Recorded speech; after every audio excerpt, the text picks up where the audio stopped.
Hi, in this video we are going to explain the importance of communication in project management and discuss the problems that may affect and result from the communication process within an organization.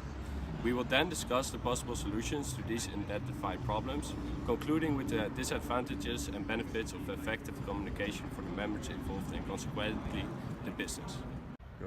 But first of all, what is communication?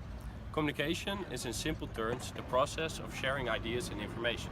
Sun Tzu, one of the greatest warlords of history, stated in his work, The Art of War, if words of command are not clear and distinct, if words' orders are not thoroughly understood, the general is to blame. But if his orders are clear and the soldiers nevertheless disobey, then it is the fault of their officers. Through this quote, it is explained that the ability to communicate is a major key to success and can be applied as crucial to any business. Now let's jump into this little sketch and see what a bad communication can do to a business meeting.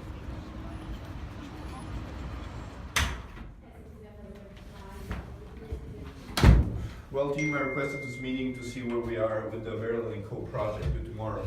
On Monday, you mean? No, tomorrow. The client called last week requesting that we advance the draft proposal. I'm pretty sure I told everyone about it. But you didn't mention anything about the change in deadline, did you? I think we changed it on the team calendar, man, last week. No, we didn't.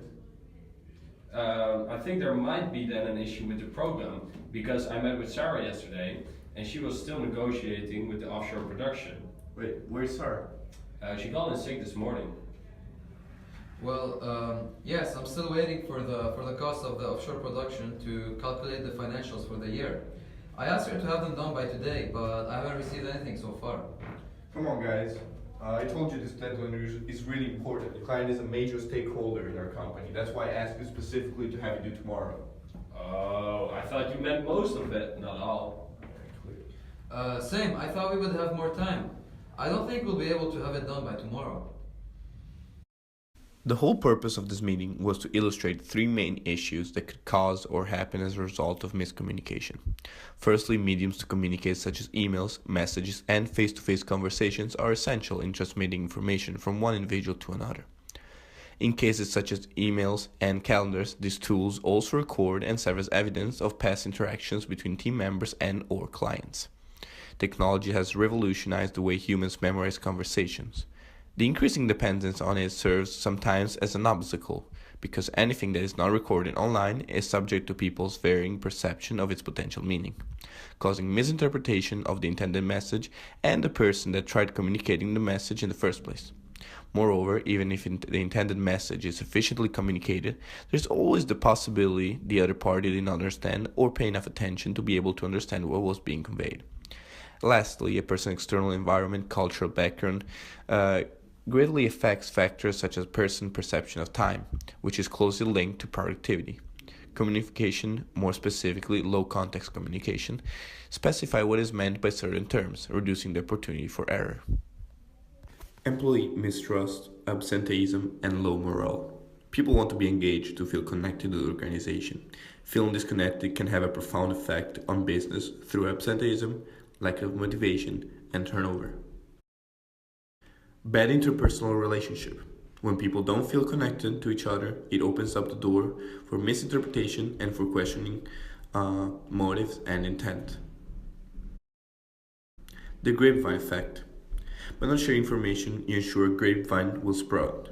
Essentially, you're creating a situation where the issues that are present are not addressed, opening up for misinterpretation and misinformation. So, what are the steps to communicate effectively as a project leader? Obviously, there are various methods that work differently for each person.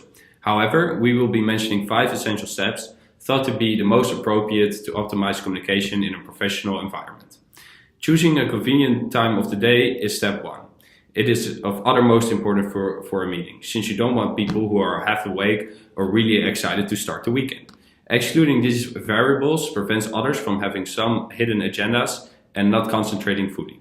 This enables an open-minded environment that is really helpful in a small team. But in a larger group of people, this is not really possible due to the density of people. Now, step 2 is to organize what has to be communicated within the group. By this, we mean that as a project leader, you should review and clarify what should be discussed, because in a meeting, it is of utmost importance to be crystal clear and give the most accurate description of the issue to be assessed. This brings us now to step 3, which is using your voice in an inspiring way. This entails using the tone of your voice in such a way that people get engaged with the project and feel confident in both the leader, but also in what they are doing. Being a real vocal expert will grant you the ability to reach people deeper. Step 4 is to communicate through body language. When you meet a person for the first time, the first message you convey is through body language. Someone's body language tells people right away how someone positions themselves in their lives. As a project leader, you want to be seen as a calm, reliable, and devoted person. You also want to avoid making your employees feel intimidated about expressing their ideas, should they disagree on a decision. Being approachable can be crucial for a business organizational structure. The final step is to communicate effectively in arguments and conflicts. Arguments and conflicts within a group are unavoidable. That is why it's very important as a team leader to know how to deal and resolve conflicts, be it between others or when someone is opposing you. The key is to remain calm and allow both parties to argue their opinion fully but respectfully. Benefits. Helps with diversity. Effective communication causes productivity to increase, error to decrease, and operation to run smoother. It is essential to be able to communicate with international counterparts. Team building. Effective communication helps employees work together, causing high productivity, integrity, and responsibility, while at the same time improving relationship. Employee morale. Communication on the workplace plays a major role in developing long-lasting employee motivation. Not only, it also creates a healthy work environment where employees are aware of the goals and direction of the company.